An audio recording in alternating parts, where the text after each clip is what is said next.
নমস্কার।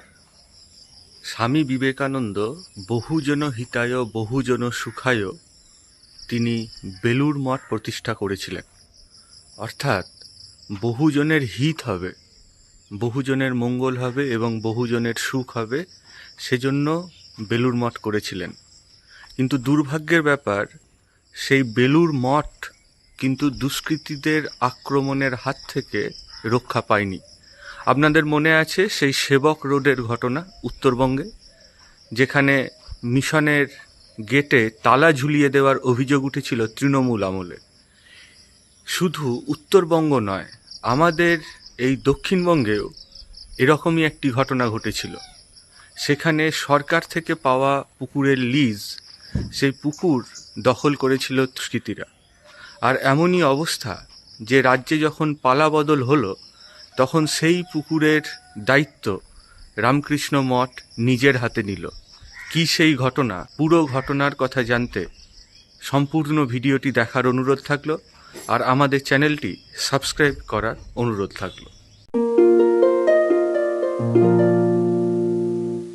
রামকৃষ্ণ মিশনের একাধিক জায়গায় শাখা রয়েছে, তেমনি ভাঙড়ের নাওরাতে রয়েছে একটি শাখা বা কেন্দ্র। এখানে একটি পুকুর যেটি লিজে দেওয়া, সেই পুকুর দখল করে রাখার অভিযোগ উঠেছিল দুষ্কৃতীদের বিরুদ্ধে। স্থানীয়দের সাথে কথা বলে জানা গেছে যে এই যে দুষ্কৃতী যারা, তাদের মাথায় থাকতো শাসক দলের দাদাদের হাত। আর সেই দাদারা কোনো সমস্যা যখন হতো, দাদারা সব ম্যানেজ করে দিত। সেজন্য রামকৃষ্ণ মঠের মতন একটি প্রতিষ্ঠান, যারা সমাজ সেবায় উৎসর্গীকৃত, যাদের মহারাজেরা সারাটি জীবন বহুজন হিতায় বহুজন সুখায় জীবনপাত করেন, সেরকম একটি সংগঠনও রেহাই পায়নি তৃণমূলের আমলে। স্থানীয়দের অনেকে অভিযোগ করে বলছেন, তৃণমূলের আমলে ভাঙড়ে বারবার বোমা উদ্ধার সহ একাধিক ঘটনা ঘটেছে। এমনকি রামকৃষ্ণ মিশনের শাখা এই যে ভাঙড়, এই নাওরা, সেখানেও কিন্তু দুষ্কৃতীরা থাবা বসিয়েছিল। কি হয়েছিল বিষয়টা হচ্ছে যে 2019 সালে তৎকালীন যিনি পঞ্চায়েত মন্ত্রী ছিলেন, সেই সুব্রত মুখোপাধ্যায়ের সুপারিশে দীর্ঘমেয়াদী একটি পুকুর দক্ষিণ 24 পরগনা জেলা পরিষদ লিজে দিয়েছিল রামকৃষ্ণ মিশন নাওরাকে। সেই পুকুর রামকৃষ্ণ মিশন রক্ষণাবেক্ষণ করত এবং পুকুরের ধারে ঠিক করা হয়েছিল যে ত্রিগুণাতীতানন্দ উদ্যান করা হবে। আপনাদের অনেকে স্মরণ থাকতে পারে যারা রামকৃষ্ণ ঘরানার মানুষ, যে এই নাওরা হচ্ছে স্বামী ত্রিগুণাতীতানন্দজি মহারাজের জন্মস্থান। ত্রিগুণাতীতানন্দজি হচ্ছেন ঠাকুরের যে 16 জন পার্ষদ রয়েছেন তার মধ্যে অন্যতম। প্রথম দিকে এই জায়গা সরাসরি মিশনের শাখা কেন্দ্র ছিল না। পরবর্তীকালে রামকৃষ্ণ মিশন বেলুড় মঠ এখানে শাখা কেন্দ্র স্থাপিত করে। তো যাই হোক, যে প্রসঙ্গে আমরা আসছিলাম, কিন্তু মঠ কর্তৃপক্ষে সেই পুকুর লিজ দেওয়া হলেও সেখানে কোনো কাজ মঠ কর্তৃপক্ষ করতে পারেনি।